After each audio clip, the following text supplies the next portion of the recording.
اشجار کے پرجوں نے پڑھا اللہ اللہ اللہ اللہ اللہ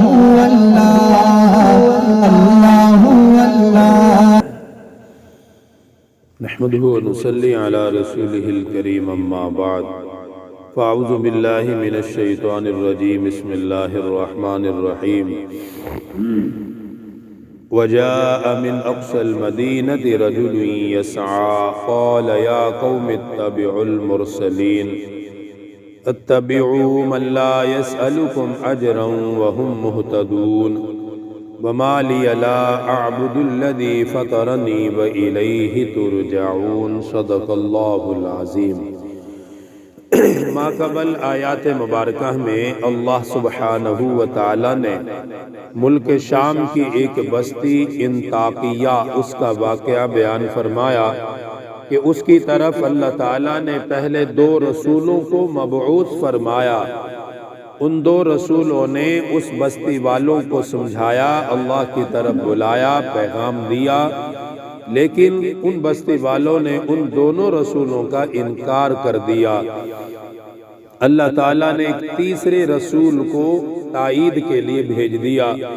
اب ان تینوں رسولوں نے ان بستی والوں پر محنت کی اور انہیں اللہ کا پیغام دیا، ان کے اعمال کو سدھارنے کی کوشش کی، لیکن ان بستی والوں نے ان تینوں رسولوں کا انکار کیا اور آگے سے اتنی بد زبانی کی ان رسولوں کے ساتھ، کہنے لگے کہ تمہاری وجہ سے بستی پر نحوست پڑ رہی ہے، نعوذ باللہ۔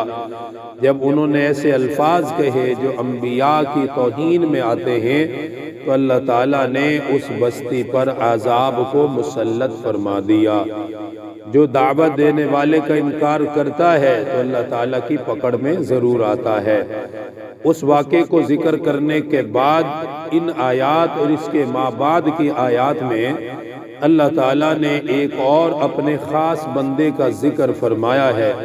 یہ سورہ یاسین کے واقعات میں سے ایک انتہائی دردناک واقعہ ہے کہ جب ان 3 رسولوں کا لوگوں نے انکار کیا اور ان کو مارنے لگے، ان کو ستانے لگے، تو شہر کے آخری کنارے سے، آخری دروازے سے ایک شخص دوڑتا ہوا آیا اور وہ اپنی قوم سے مخاطب ہوا۔ قوم والے اسے جانتے تھے اور وہ اپنی قوم کو اچھی طرح جانتا تھا۔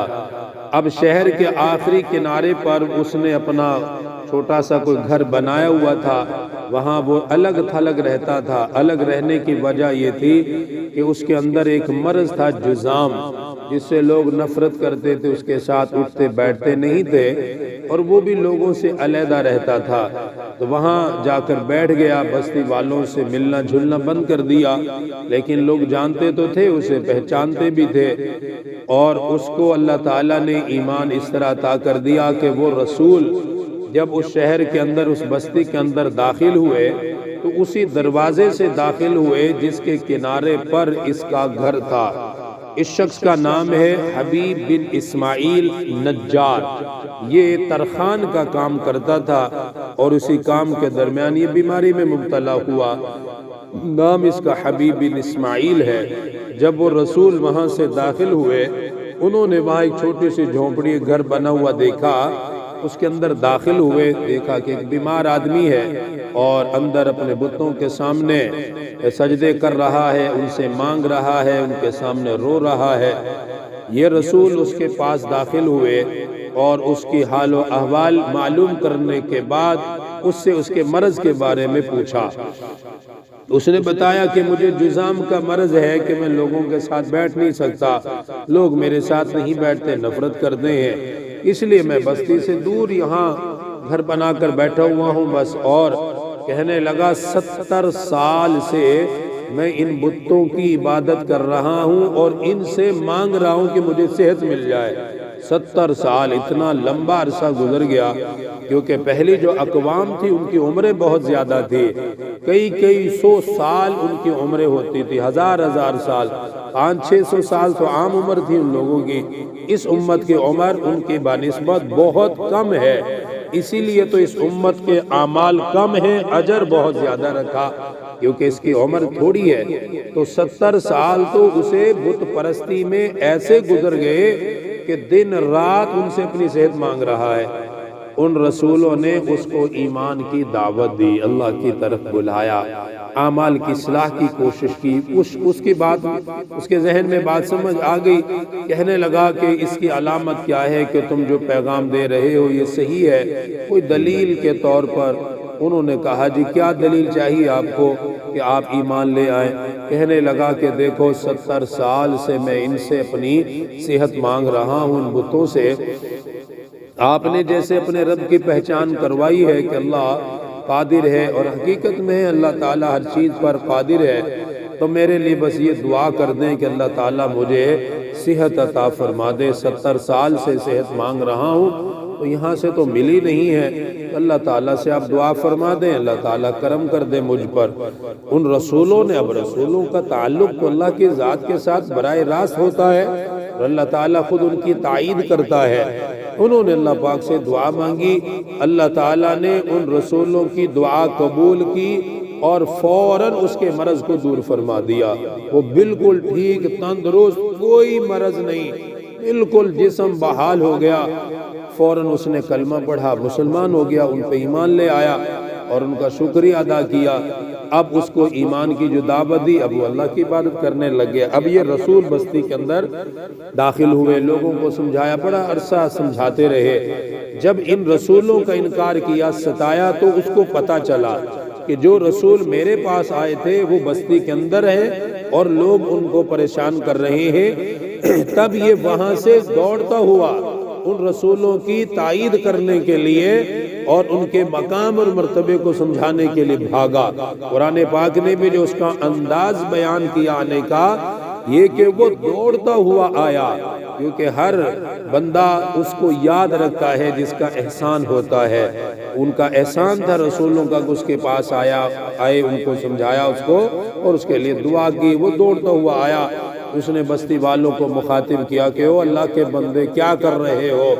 ان رسولوں کے ساتھ دشمنی کر رہے ہو، ان کو تم پریشان کر رہے ہو۔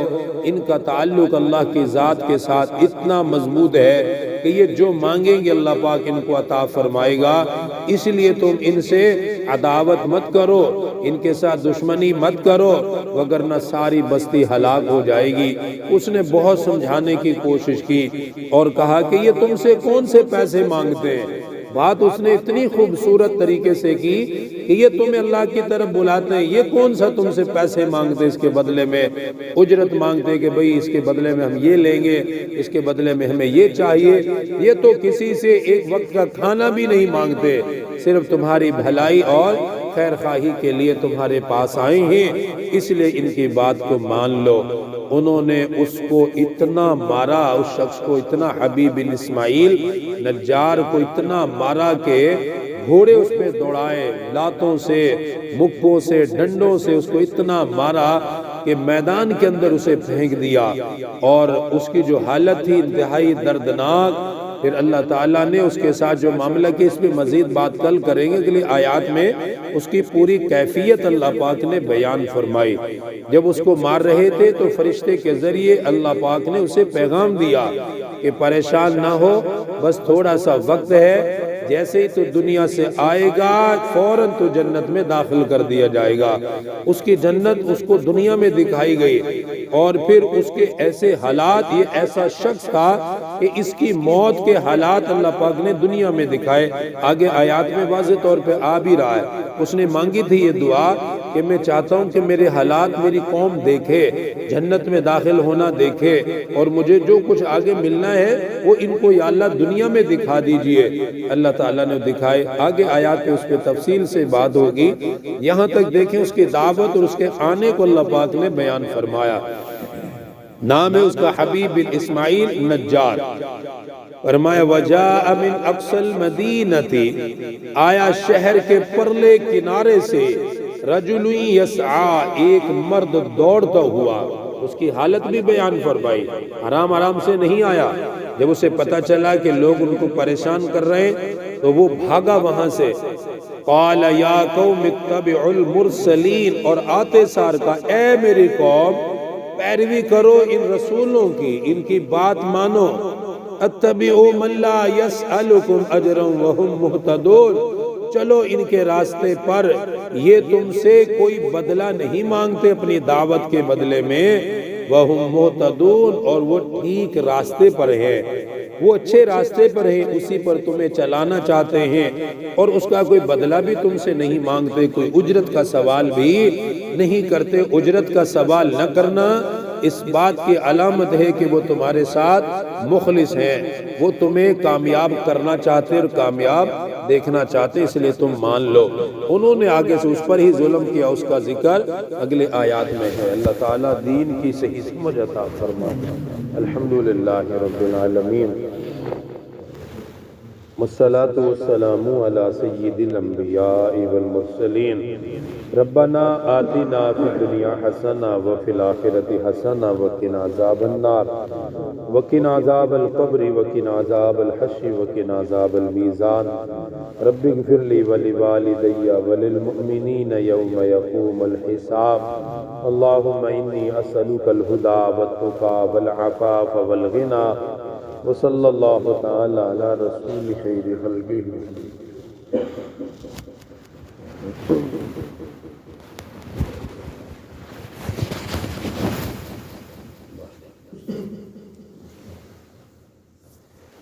وعلیکم السلام.